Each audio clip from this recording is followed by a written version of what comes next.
Chapter 16, GhostTown.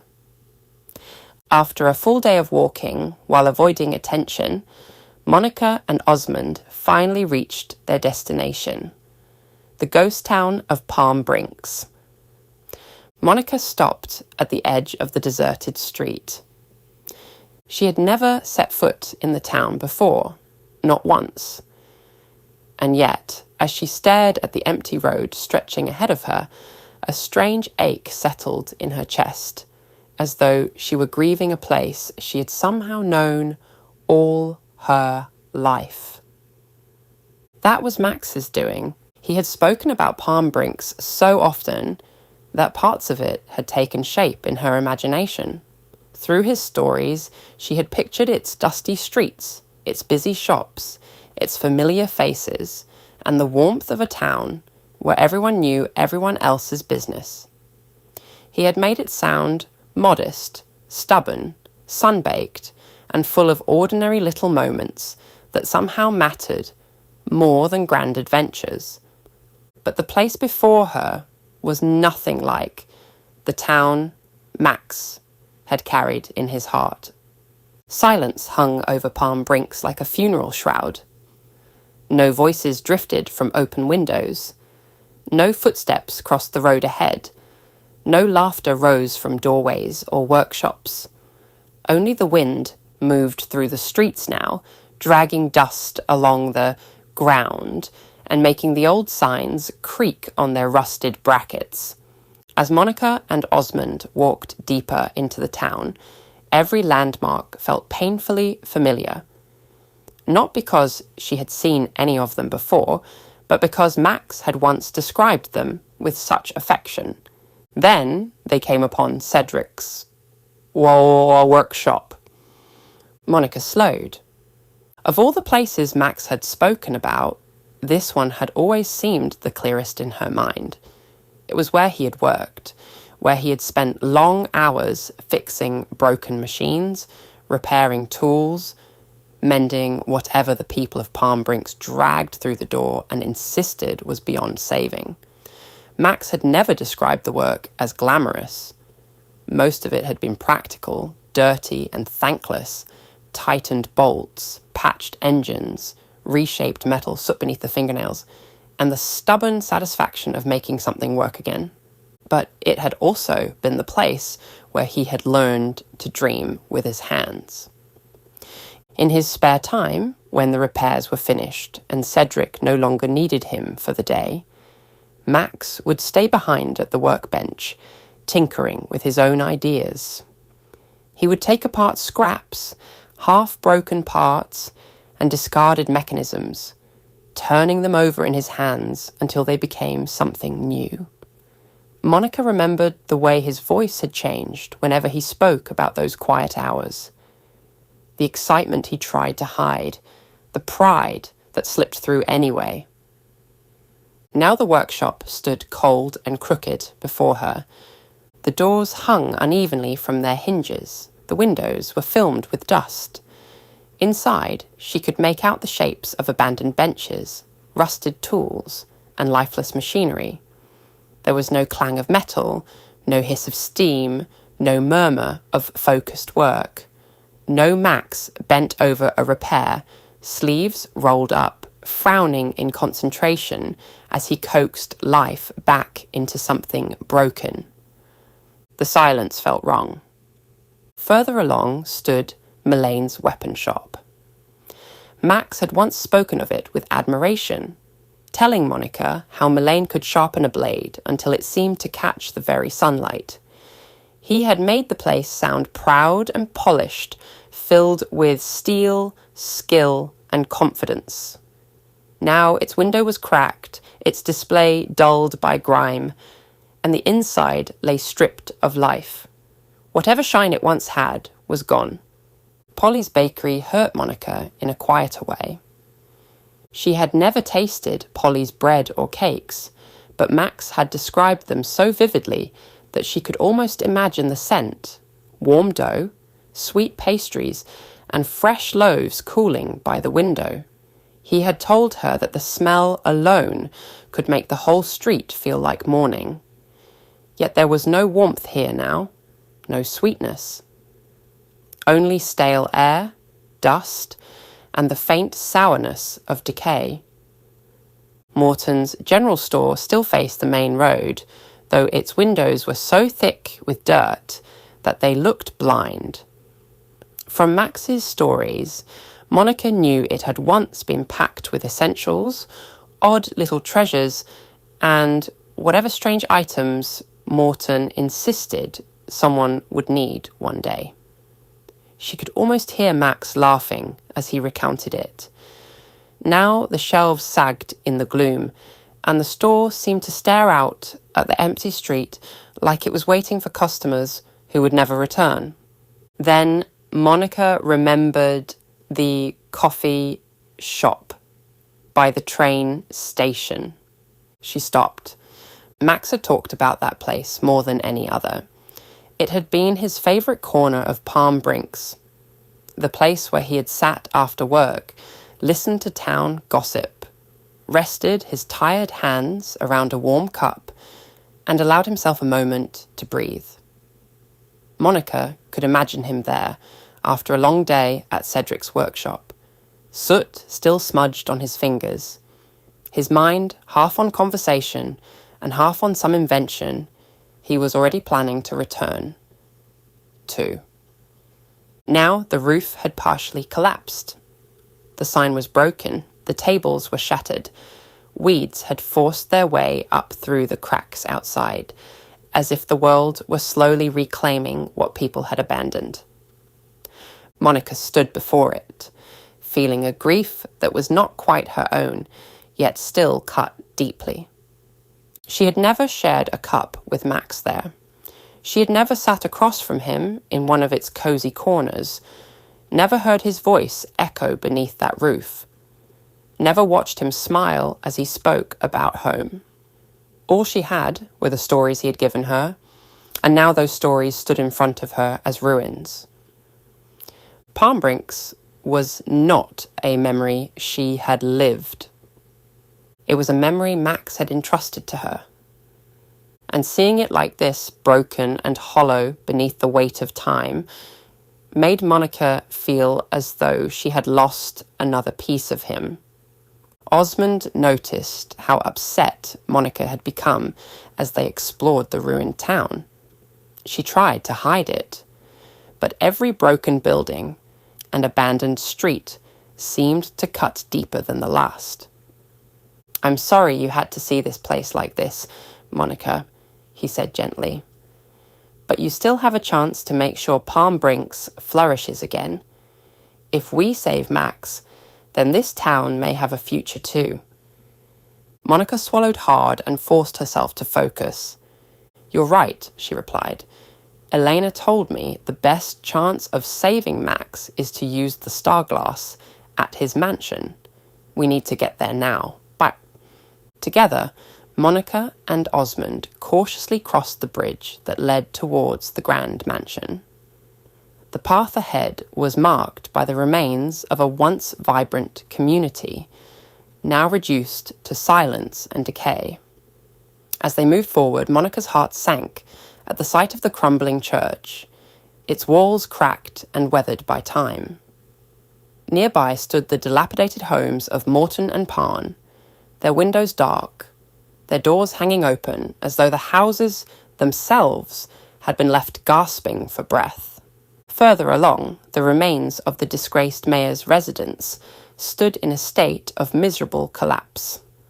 What had once been a symbol of authority and pride now looked hollow and forgotten, stripped of importance by the years. But nothing struck Monica as deeply as the mansion where Max had once lived. The sight of it sent a wave of sorrow through her. Even in ruin, the building still carried traces of its former grandeur, enough to show what it must once have been. Now it stood broken and neglected, ravaged by time and by pillaging hands that had stripped away many of its precious possessions. The main door, once a proud symbol of wealth and elegance, lay shattered and violated. The statues that had once adorned the mansion's exterior were chipped, stained, and worn down by the passing years, their noble shapes reduced to faded remnants of what they had been. Nature had begun to reclaim the estate, weaving vines and foliage through the stonework, creeping across walls, railings, and broken windows as though the mansion now belonged to the earth more than to memory. Monica steeled herself as she climbed the stairs and entered Max's room, bracing for whatever painful sight awaited her. Even then, she was not prepared. The room had once been filled with Max's brilliant inventions, or at least that was how she imagined it from the way he had spoken about it. She pictured cluttered workbenches, scattered tools, unfinished sketches, and strange little machines that only he could fully understand. It should have been a place alive with restless ideas and quiet genius. Instead, it stood almost empty. The remnants of Max's work had vanished. His inventions were gone, either stolen, destroyed, or lost to time. The vibrant energy the room should have held had been replaced by a haunting stillness. Only dust, silence, and the faint traces of abandonment remained. Then Monica's gaze fell upon something resting on his desk, a photograph. She stepped closer, her breath catching in her throat. It was a snapshot Max had taken of her during their time in Rainbow Butterfly Wood, capturing the moment she had stood before the majestic Lafretia flower.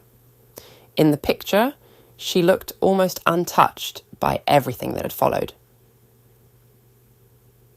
Caught in a moment of wonder, surrounded by beauty, unaware of how much pain still lay ahead. For a while, Monica could only stare at it. In a room stripped of almost everything that had once belonged to Max, this one small memory had survived. Recalling what Lynn had told her about Gerald withdrawing into his private quarters after his son's death, Monica slowly retraced her steps through the ruined mansion. The silence felt heavier now. Every creaking floorboard seemed too loud. Every breath she took seemed to disturb something that had been left untouched for years. She knew what she might find, yet that knowledge did little to prepare her. By the time she reached Gerald's room, a deep unease had settled in her chest. For a moment, Monica stood outside the door. Then, with trembling hesitation, she pushed it open. What awaited her inside was heartbreaking. Gerald sat slumped in his chair, his skeletal remains preserved in the stillness of that lonely room. Time had stripped away the man himself, leaving only a grim reminder of his final solitude. Beside him, on the floor, lay a rifle and an empty bottle. Two silent relics of the grief that had consumed him. Monica stepped inside carefully, her expression tightening as she took in the scene. The signs of Gerald's final moments were impossible to ignore. The damage around him, the weapon nearby, and the bullet mark above told a story so bleak that Monica wished she could look away. But she could not. The truth was plain. Gerald had not simply died in that room. He had retreated into it, broken by loss, and never found his way back out. A wave of sorrow passed through Monica as she imagined the despair that must have driven him to such an end. This had not been the death of a cruel man, nor a cowardly one. It was the end of a father who had lost the last person who gave his life meaning. The room bore witness to that suffering, holding the weight of it in every shadow, every abandoned object, every inch of dust. Then Monica noticed the letter resting on Gerald's desk, her gaze fixed on it. A mixture of curiosity and dread stirred inside her. Slowly, she crossed the room and picked it up, handling the paper with care, as though even the slightest movement might cause the last piece of Gerald's voice to fall apart in her hands. With a heavy heart, she began to read. It was his final message to the people of Palm Brinks. Gerald wrote with the weary resignation of a man who had reached the end of his strength. He spoke of the years he had devoted to improving the town and supporting the mayor, believing that his work might help Palm Brinks thrive.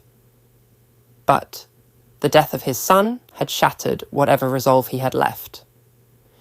He blamed Mayor Need's incompetence for the tragedy, stating with bitter grief that the mayor's failures had cost him his only remaining family. Yet the letter was not only filled with anger. Beneath it lay remorse. Gerald apologized to Max for hiding the truth about his mother for so long. He admitted that he had been afraid Max would never believe him, and that his silence had placed a painful distance between them. He regretted the years lost to misunderstanding, hesitation, and fear. But when Max finally learned the truth, something between them had changed. There had been understanding, forgiveness, a closeness Gerald had feared they might never recover. Monica's eyes softened as she read on. Gerald mentioned the young girl who had travelled with Max during his world-saving journey. He could not remember her name, but he remembered how often Max had spoken of her. There was warmth in those lines, a quiet recognition that she had meant more to Max than perhaps Max himself had ever fully admitted. Gerald had wondered, with a father's aching regret, whether things might have ended differently if she had remained by his son's side. Monica's grip tightened around the letter. The words struck deeper than she expected. Gerald then wrote of the red stone, blaming it for the misery that had followed both him and Max.